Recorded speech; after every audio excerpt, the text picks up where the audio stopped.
Unite the Seven, Zack Snyder's Justice League merupakan film yang berhasil membuat server HBO Asia sampai crash dan mengembalikan ciri khas dari film DC yang terkenal serius dan dark.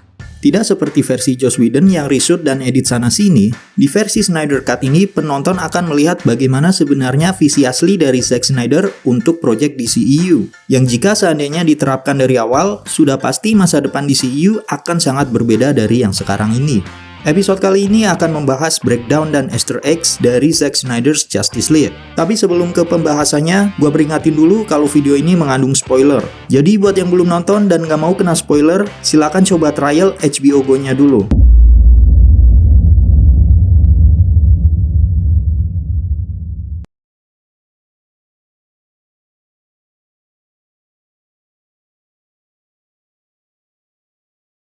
Jika dibahas perbedaannya, jelas sekali Snyder Cut ini berbeda dengan versi theatrical cut-nya. Dan pastinya akan panjang sekali pembahasannya. Mulai dari superhero, villain, hingga karakter pendukungnya seperti Lois Lane dan Alfred, pelayan setianya Batman. Everyone, this is Alfred. I work for him.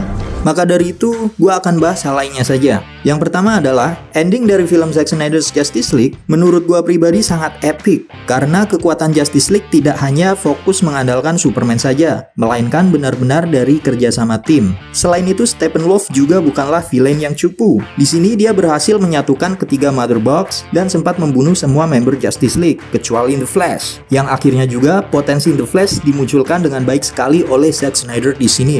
Dengan kekuatannya, dia akhirnya memutar kembali waktu dan memberikan kesempatan kepada anggota Justice League lainnya untuk mengalahkan Steppenwolf. Yang menarik adalah, sebelum final battle ini, Steppenwolf diberikan visi oleh Mother Box untuk melihat lokasi anti-life equation yang tersembunyi di bumi, dan setelah itu dia kemudian menginformasikannya kepada Darkseid. Anti-life equation sendiri merupakan persamaan atau formula matematika kompleks yang mana di film ini digambarkan dengan grafiti yang berbentuk simbol omega.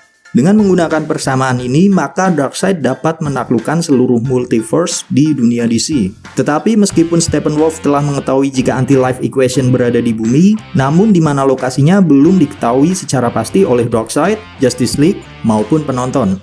Tetapi yang masih bikin gua belum ngerti di sini, kenapa Darkseid tidak tahu kalau anti-life equation berada di bumi. Sedangkan di masa lalunya, dia pernah menginvasi bumi dan telah menemukan anti-life equation sendiri. Apakah ini akan dijelaskan di sequelnya nanti? Kita juga tidak tahu. Karena saat ini belum ada kabar sama sekali dari pihak Warner Bros. Apakah ingin meneruskan visi dari Zack Snyder. Di final battle ini juga, tim Justice League terlihat seolah sedang menantang Darkseid dengan mengirimkan mayat Steppenwolf ke hadapan Darkseid yang sedang berada di Apocalypse. Dan setelah itu, tanpa basa-basi, Darkseid langsung menyiapkan armada untuk menuju ke bumi. Jadi sudah jelas sekali di sini kalau Zack Snyder menginginkan agar Justice League 2 berfokus pada cerita tentang invasi Darkseid ke bumi. There is a bigger world universe, and the sort of post-Darkseid world is a thing that I certainly is woven into the fabric of this movie so deeply that I just didn't feel like I could make an ending that didn't feel like a cliffhanger of some kind. Semua itu juga terlihat jelas di epilog film ini. Di sini, scene Nightmare yang sebelumnya sudah muncul di film Dawn of Justice Batman v Superman dimunculkan kembali, dan di scene ini bumi telah berhasil dikuasai oleh Darkseid. Dia juga berhasil membunuh Wonder Woman dan Aquaman. Dan akhirnya Batman membuat kelompok baru yang beranggotakan Cyborg, The Flash, Mera, Deathstroke, dan terakhir adalah musuh yang paling dia benci, Joker. Satu hal yang mencuri perhatian di sini adalah saat Joker mengungkit kembali tentang kematian Robin yang telah dibunuhnya, yang secara tidak langsung juga menantang Batman. Dia juga sempat menyalahkan Batman yang telah membiarkan Lois Lane meninggal, sehingga membuat Superman mudah dipengaruhi oleh Darkseid. Apalagi jika dilihat di scene pertengahan film, Lois Lane sepertinya juga sedang mengandung anak dari Superman. Dan tentunya hal itu semakin membuat pikiran Superman lebih berantakan dan lebih mudah dikuasai oleh Darkseid. I think the other thing to take notice of at the last scene where at the Kent farm, and maybe you missed it, is that Lois is carrying a bassinet in that shot. I don't know if you saw that little like woven bassinet. A pregnant Lois, would be a devastating loss to Superman, of course. Di interview lainnya dengan Vanity Fair, Zack Snyder juga menyebutkan jika Batman akan mengorbankan dirinya sendiri demi untuk menyelamatkan Lois Lane, sehingga akhirnya Superman dan Lois dapat membesarkan anak mereka dengan memberinya nama Bruce Kent untuk menghargai jasa dari Bruce Wayne. Tetapi, tidak seperti Superman, Bruce Kent tidak memiliki kekuatan, dan setelah 20 tahun kematian Batman, Superman membawanya ke Batcave dan berkata kepada anaknya, "Pamanmu akan bangga jika kau melakukan ini." Kemudian Deathstroke juga sangat mencuri perhatian di film ini. Tidak seperti versi Joss Whedon yang menampilkan Deathstroke yang sedang diundang oleh Lex Luthor dan diajak untuk membentuk Legion of Doom, di Snyder Cut, Lex mengundang Deathstroke untuk memberitahukan identitas asli dari Batman. His name is Bruce Wayne. Yang sepertinya scene ini tadinya mungkin diarahkan untuk mempersiapkan film solo Batman.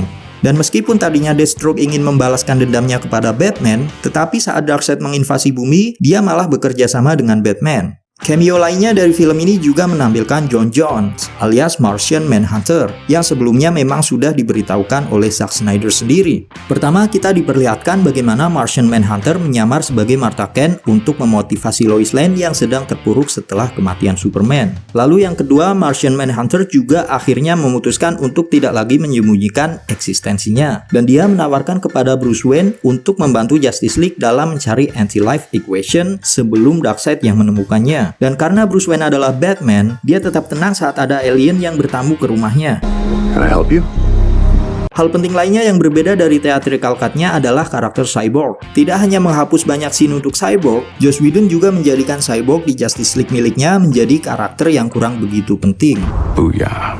Sementara Cyborg di versi Snyder Cut menjadi karakter yang berperan penting dalam jalannya cerita Justice League di sini. Zack Snyder benar-benar membangun karakter ini dengan sangat baik sekali, mulai dari kehidupannya, emosinya, hingga kekuatan yang dimilikinya. Cyborg di Snyder Cut jelas sekali digambarkan memiliki kekuatan yang luar biasa. Dia digambarkan sebagai mesin hidup yang dapat mengontrol seluruh teknologi di dunia sesuai dengan kemauannya. Beralih ke pembahasan lainnya, di akhir film kita juga diperlihatkan Batman yang mempunyai kendaraan baru yang mirip dengan Bat-Tank dari komik The Dark Knight Returns. Dan tentu saja kendaraan ini harusnya dipersiapkan untuk sequel keduanya. Lalu ada seorang ilmuwan yang bekerja bersama Dr. Silas Stone yang kemudian di akhir film dia dipercaya sebagai Director of Nanotechnology di Star Labs. Dia adalah Ryan Choi, calon superhero yang akan menggunakan nama The Atom, Ant-Man versi DC Comics. Dan untuk sosok Green Lantern yang akan bergabung di Justice League, belum ada tanda-tanda kehadirannya di Snyder Cut ini.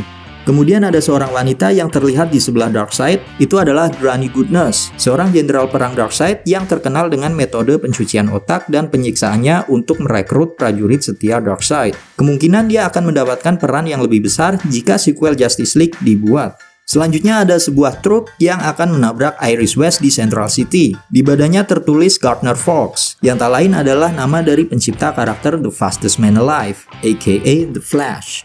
Kali ini giliran Zack Snyder sendiri yang muncul sebagai cameo di film garapannya. Saat scene Lois Lane keluar dari coffee shop, terlihat ada sosok yang mirip Zack Snyder di dalam coffee shop tersebut. Dan setelah dari sana, Lois Lane kemudian berjalan ke monumen Superman sambil memberikan kopi kepada seorang polisi yang bernama Jerry yang diperankan oleh Mark McClure, yang juga memerankan Jimmy Olsen di film Superman-nya Christopher Reeves.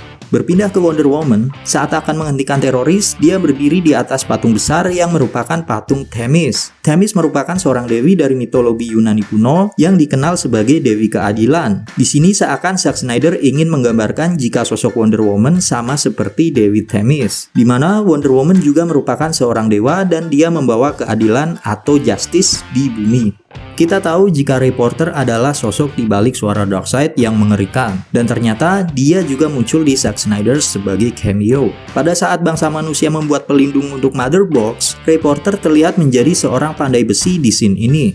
Dan pada scene saat Bruce Wayne menemui Barry Allen, Barry sempat bilang kepada Bruce jika dia menguasai bahasa isyarat gorila. Sepertinya perkataan Barry ini merujuk pada Gorilla Grodd yang merupakan gorila cerdas dan juga merupakan villain dari The Flash sendiri. Kemudian saat mereka berdua naik mobil untuk menuju ke Gotham City, terlihat papan reklame dari AFSP yang merupakan suatu organisasi yang fokus untuk pencegahan bunuh diri, di mana film ini juga ditujukan untuk mendukung pencegahan bunuh diri setelah putri Zack Snyder melakukan bunuh diri.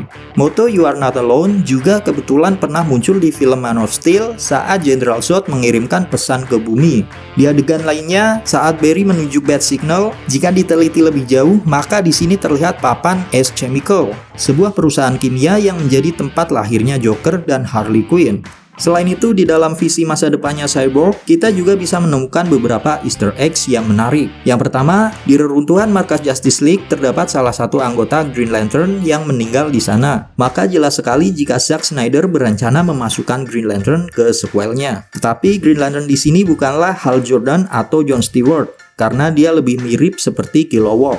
Dan yang kedua, tempat meninggalnya Lois Lane juga sepertinya berada di Batcave. Hal itu bisa dilihat dari baju Robin yang terlihat di sana. Jadi mungkin inilah juga yang menyebabkan kenapa Batman bertanggung jawab atas kematian Lois Lane.